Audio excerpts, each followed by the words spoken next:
আকাশবাণী আগরতলা। স্থানীয় সংবাদ পড়ছি লক্ষণ কুমার ঘটক। এখনকার বিশেষ বিশেষ খবর হলো, এডিসি নির্বাচনে 3টি আসনের 4টি ভোট কেন্দ্রে আজ পুনরায় ভোট গ্রহণ শান্তিপূর্ণভাবে শেষ হয়েছে। এডিসি নির্বাচনের ভোট গণনা আগামীকাল। সব কয়টি গণনা কেন্দ্রে ত্রিস্তরীয় নিরাপত্তা ব্যবস্থা গ্রহণ করা হয়েছে। নারী শক্তি বন্দন অধিনিয়ম সংক্রান্ত সাংবিধানিক সংশোধনী নিয়ে সংসদের বিশেষ অধিবেশনে আলোচনা শুরু। প্রধানমন্ত্রী নরেন্দ্র মোদী বলেছেন, দেশের উন্নয়নে নারী শক্তি এক গুরুত্বপূর্ণ ভূমিকা পালন করছে এবং নীতি নির্ধারণে তাঁদের যথাযথ প্রতিনিধিত্ব দেওয়া সময়ের দাবি। এডিসি নির্বাচনে 3টি আসনে 4টি ভোট কেন্দ্রে আজ পুনরায় ভোট গ্রহণ শান্তিপূর্ণভাবে শেষ হয়েছে। সিপাহীজলা জেলার এডিসির পেকুয়ারজলা জন্মেজয়নগর কেন্দ্রের হীরাপুর এসবি স্কুল, ধলাই জেলার কুলাই চাম্পাহাওর কেন্দ্রের ভাটি ময়দান এসবি স্কুল ও রামদেব ঠাকুরপাড়া ভোট কেন্দ্র খোয়াই জেলার মহারানীপুর তেলিয়ামুড়া কেন্দ্রের নন্দকুমার পাড়া এসজেবি স্কুলেও আজ পুনরায় ভোট নেওয়া হয়। আমাদের সিপাহীজলা জেলার সংবাদদাতা অভিজিৎ বর্ধন জানিয়েছেন, পেকুয়ারজলা জন্মেজয়নগর আসনের হীরাপুর এসবি স্কুলের ভোট কেন্দ্রে গত 12 এপ্রিল ভোট গ্রহণের সময় কিছু অনিয়মের কারণে আজ পুনরায় ভোট গ্রহণ করা হয়। Civil sector officer Rajib Debbarma জানিয়েছেন, শান্তিপূর্ণভাবে অনুষ্ঠিত হয়েছে পুনর্নির্বাচন। এই ভোট কেন্দ্রে 17 জন পোস্টাল ব্যালট ভোটার সহ মোট ভোটার সংখ্যা 1012 জন। ভোট কেন্দ্রে এসে ভোট প্রদানের কথা ছিল 995 জনের, এর মধ্যে আজ ভোট দিয়েছেন 864 জন ভোটার। খোয়াই থেকে আমাদের সংবাদদাতা আশিস চক্রবর্তী জানিয়েছেন, আজ কুলাই চাম্পাহাওর আসনের ভাটি ময়দান এসবি স্কুল ভোট কেন্দ্রে ভোট পড়েছে 82%, রামদেব ঠাকুরপাড়া স্কুল ভোট কেন্দ্রে ভোট পড়েছে 71% এবং তেলিয়ামুড়া মহারানীপুর আসনের নন্দকুমার পাড়া জেবি স্কুলে ভোট পড়েছে 76%। এডিসি নির্বাচনের ভোট গণনা আগামীকাল। 17টি গণনা কেন্দ্রে 28টি আসনের ভোট গণনা করা হবে। রাজ্য নির্বাচন কমিশনের সচিব অনুরাগ সেন আকাশবাণীকে জানিয়েছেন, গণনা কেন্দ্রের চারপাশে কড়া নিরাপত্তা ব্যবস্থা নেওয়া হয়েছে। সংশ্লিষ্ট জেলা শাসকদের নির্দেশ দেওয়া হয়েছে ভারতীয় ন্যায় সংহিতা অনুযায়ী ভোট কেন্দ্রের চারপাশে প্রয়োজনীয় নিরাপত্তা ব্যবস্থা গ্রহণের জন্য।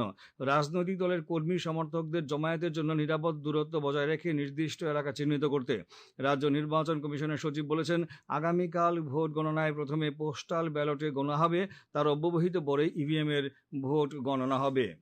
দক্ষিণ জেলার পুলিশ সুপার মৌর্য কৃষ্ণ চন্দ্রশেখর জানিয়েছেন, দক্ষিণ জেলায় বীরচন্দ্র কলসি আসনের ভোট গণনা, শান্তির বাজারে এবং পূর্ব মুহুরীপুর ভুরাতলী ও শিলাছড়ি মনুবঙ্কুল আসনের ভোট গণনা হবে সাবরুম মহকুমা শাসকের অফিসে।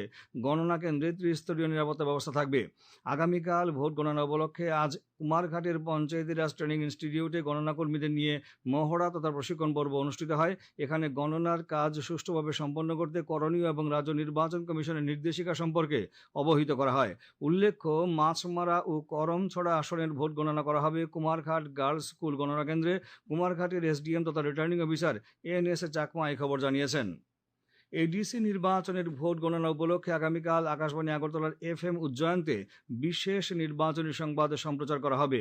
প্রথমে ককবরকে দুপুর 2:25 থেকে এবং এরপর বাংলায় 3:55 থেকে বিশেষ নির্বাচনী সংবাদ সম্প্রচার করা হবে। নারী শক্তি বন্দন অধিনিয়ম সংক্রান্ত সাংবিধানিক সংশোধনী নিয়ে আলোচনার জন্য আজ থেকে সংসদের বিশেষ অধিবেশন শুরু হয়েছে, চলবে আগামী শনিবার পর্যন্ত। কেন্দ্রীয় আইনমন্ত্রী অর্জুন মেঘওয়াল আজ লোকসভায় সংবিধানের 131তম সংশোধনী বিল 2026 এবং সীমানা নির্ধারণ বিল 2026 পেশ করেছেন। স্বরাষ্ট্রমন্ত্রী অমিত শাহ কেন্দ্রশাসিত অঞ্চল আইন সংশোধনী বিল 2026 পেশ করেছেন।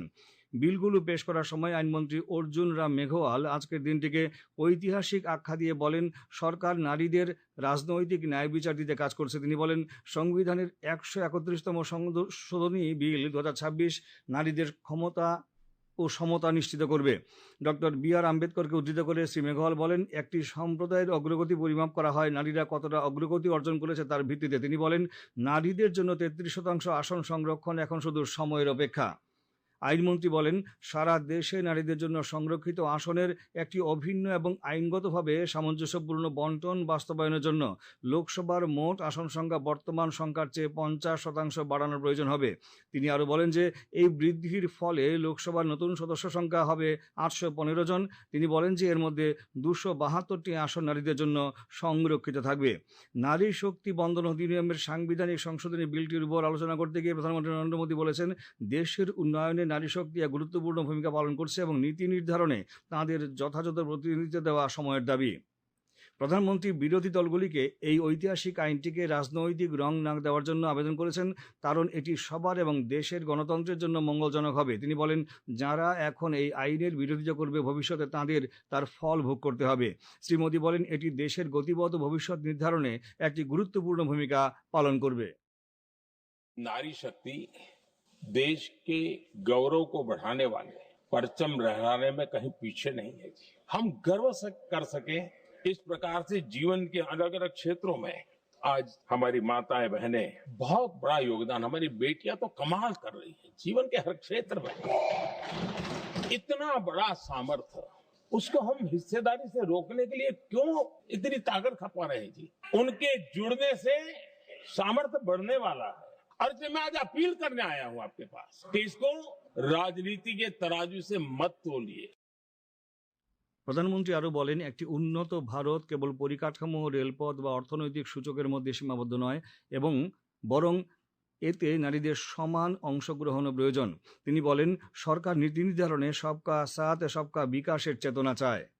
हमारे निर्णय तो देखेगी, लेकिन निर्णय से ज्यादा हमारी नीयत को देखेगी।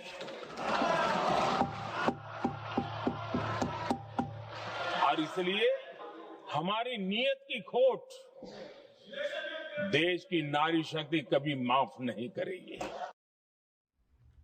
আলোচনায় অংশ নিয়ে সমাজবাদী পার্টির সাংসদ অখিলেশ যাদব বলেন, তাঁর দল নারী সংরক্ষণকে সমর্থন করে, তবে সর্বশেষ আদমশুমারি শেষ হওয়ার পরই নারী সংরক্ষণ বিলটি আনা উচিত।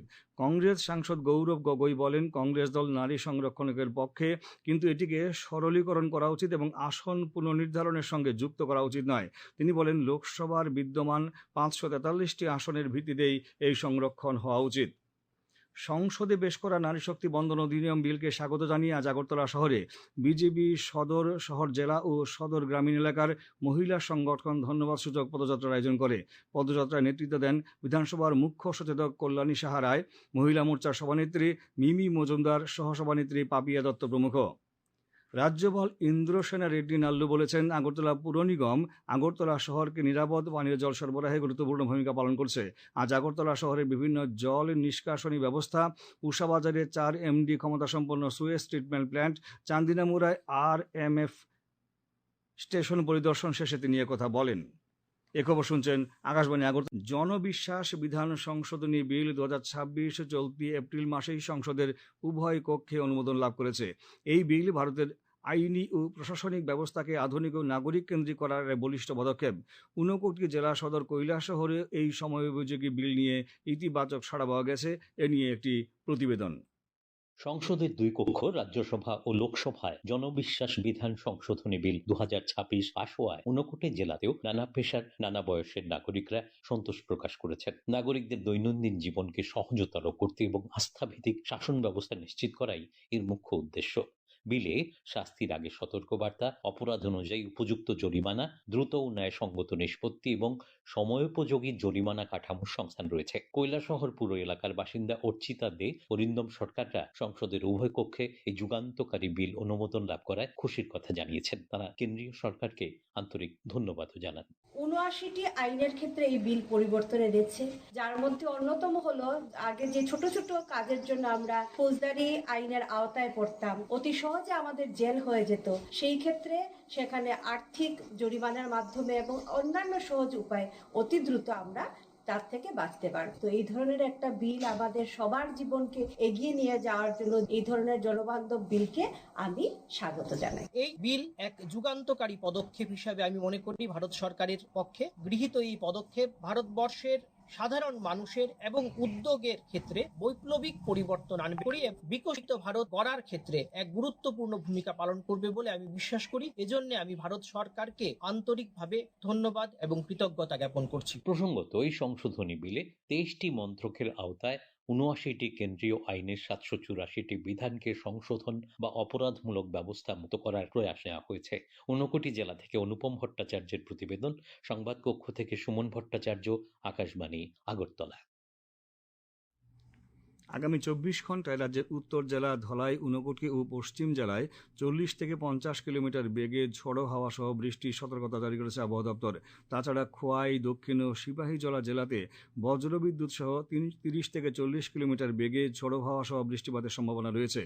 আজ দিনের সর্বোচ্চ তাপমাত্রা ছিল 33.8 ডিগ্রি সেলসিয়াস এবং সর্বনিম্ন 21 ডিগ্রি সেলসিয়াস। আগামীকাল দিনের সর্বোচ্চ তাপমাত্রা 34 ডিগ্রি সেলসিয়াস এবং সর্বনিম্ন 24 ডিগ্রি সেলসিয়াসের কাছাকাছি থাকতে পারে। ত্রিপুরা ক্রিকেট অ্যাসোসিয়েশন পরিচালিত সমীরণ চক্রবর্তীর স্মৃতি ঘরোয়া T20 ক্রিকেট প্রতিযোগিতার আজ 5টি খেলা অনুষ্ঠিত হয়। এমবিবি স্টেডিয়ামে 2টি খেলায় ব্লাডমথ ক্লাব 10 উইকেটে ইউনাইটেড ফ্রেন্ডসকে এবং হারবে ক্লাব 7 উইকেটে স্ফুলিঙ্গ ক্লাবকে পরাজিত করে। এছাড়া নরসিংগড়ের পিটিএ মাঠকে 2টি খেলায় কসমোপলিটন ক্লাব 23 রানে ইউনাইটেড বিএসটিকে এবং শতদল সংঘ 74 রানে ওল্ড প্লে সেন্টারকে হারিয়ে দেয়। এছাড়া নরসিংগড়ের টিআইটি মাঠে একটি খেলায় চলমান সংঘ 7 উইকেটে জয়নগর ক্রিকেট ক্লাবকে পরাজিত করে। শেষ করার আগে বিশেষ খবরগুলো আরেকবার পড়ছি। এডিসি নির্বাচনে 3টি আসনের 4টি ভোট কেন্দ্রে আজ পুনরায় ভোট গ্রহণ শান্তিপূর্ণভাবে শেষ হয়েছে। এডিসি নির্বাচনের ভোট গণনা আগামীকাল। সবকটি গণনা কেন্দ্রে ত্রিস্তরীয় নিরাপত্তা ব্যবস্থা গ্রহণ করা হয়েছে। নারী শক্তি বন্দন অধিনিয়ম সংক্রান্ত সাংবিধানিক সংশোধনী নিয়ে সংসদের বিশেষ অধিবেশনে আলোচনা শুরু। প্রধানমন্ত্রী নরেন্দ্র মোদী বলেছেন, দেশের উন্নয়নে নারী শক্তি এক গুরুত্বপূর্ণ ভূমিকা পালন করছে এবং নীতি নির্ধারণে তাদের যথাযথ প্রতিনিধিত্ব দেওয়া সময়ের দাবি। স্থানীয় সংবাদ আজকের মতো এখানে শেষ হলো। পরবর্তী বাংলা স্থানীয় সংবাদ প্রচারিত হবে আগামীকাল সকাল 7টা বেজে